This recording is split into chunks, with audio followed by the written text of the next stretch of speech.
Om Shanti. Good morning सभी भाई बहनों को। आज बाबा के महावाक्य हैं 25-10-23 प्रातः मुरली। ओम शांति। बाप दादा मंत्र। बाबा बोले, मीठे बच्चे, तुम बेहद के बाप को याद करो। इसमें ही ज्ञान, भक्ति और वैराग्य तीनों समाया हुआ है। यह है नई पढ़ाई। प्रश्न है, संगम पर ज्ञान और योग के साथ साथ भक्ति भी चलती है, कैसे? उत्तर में बाबा ने दिया है, वास्तव में योग को भक्ति भी कह सकते हैं, क्योंकि तुम बच्चे अब व्यभिचारी याद में रहते हो। तुम्हारी यह याद ज्ञान सहित है, इसलिए इसे योग कहा गया है। द्वापर से सिर्फ भक्ति होती है, ज्ञान नहीं होता है, इसलिए उस भक्ति को योग नहीं कहा जाता है। उसमें कोई एम ऑब्जेक्ट नहीं है। अभी तुम्हें ज्ञान भी मिलता है, योग भी करते हो, फिर तुम्हारा बेहद की सृष्टि से वैराग्य भी है। गीत बाबा ने दिया है, किसी ने अपना बना के मुझको मुस्कुराना सिखा दिया। ओम शांति।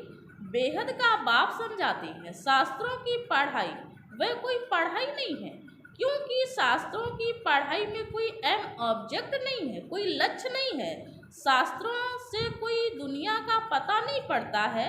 अमेरिका कहाँ है, किसने ढूंढी, ये बातें शास्त्रों में नहीं है। कहते हैं फलाने ने ढूंढी, दूसरे इलाके ढूंढते हैं अपने रहने लिए। देखा मनुष्य बहुत हो गए हैं, रहने लिए जमीन तो चाहिए ना।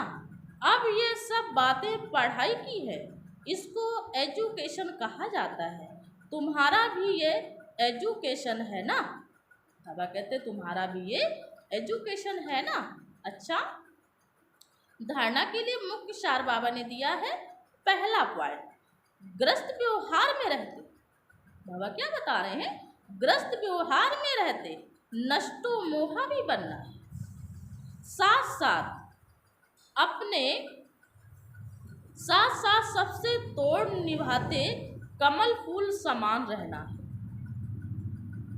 ग्रस्त व्यवहार में रहते नष्टो मोहा भी बनना है, साथ साथ सबसे तोड़ निभाते कमल फूल समान रहना है। दूसरा पॉइंट बाबा ने दिया है, धारणा करने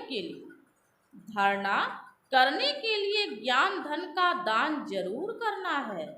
ज्ञान और योग से अपनी कमाई जमा करनी है, बाकी ध्यान दीदार की आस नहीं रखनी। वरदान बाबा ने दिया, संतुष्टता के सर्टिफिकेट द्वारा भविष्य राज्य भाग का तख्त प्राप्त करने वाले संतुष्ट मूर्ति भव।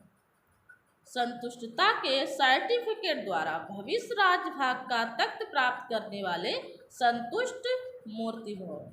विश्लेषण बाबा ने दिया है, संतुष्ट रहना है। बाबा कह रहे हैं संतुष्ट रहना है और सर्व को संतुष्ट करना है। खुद भी संतुष्ट रहना है, दूसरों को भी संतुष्ट करना है। ये स्लोगन सदा आपके मस्तक रूपी बोर्ड पर लिखा हुआ। कहाँ लिखा हुआ हो? मस्तक रूपी बोर्ड पर लिखा हुआ, क्योंकि इसी सर्टिफिकेट वाले भविष्य में राज्य भाग का सर्टिफिकेट लेंगे। तो रोज अमृत वेले, बाबा क्या बता रहे हैं? तो रोज अमृत वेले इस स्लोगन को स्मृति में ला। कौन सा स्लोगन?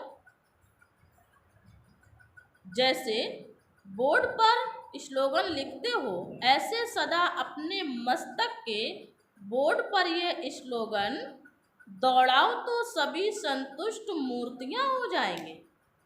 तो सभी संतुष्ट मूर्तियां हो जाएंगे। जो संतुष्ट है वह सदा प्रसन्न है। स्लोगन बाबा ने दिया है, आपस में स्नेह और संतुष्टता संपन्न। आपस में स्नेह और संतुष्टता संपन्न व्यवहार करने वाले ही सफलता मूर्त बनते हैं। आपस में स्नेह और संतुष्टता संपन्न व्यवहार करने वाले ही सफलता मूर्त बनते। कैसा व्यवहार करना है? आपस में स्नेह और संतुष्टता संपन्न व्यवहार करने वाले ही सफलता मूर्त बनते हैं। अच्छा, ओम शांति, ओम शांति।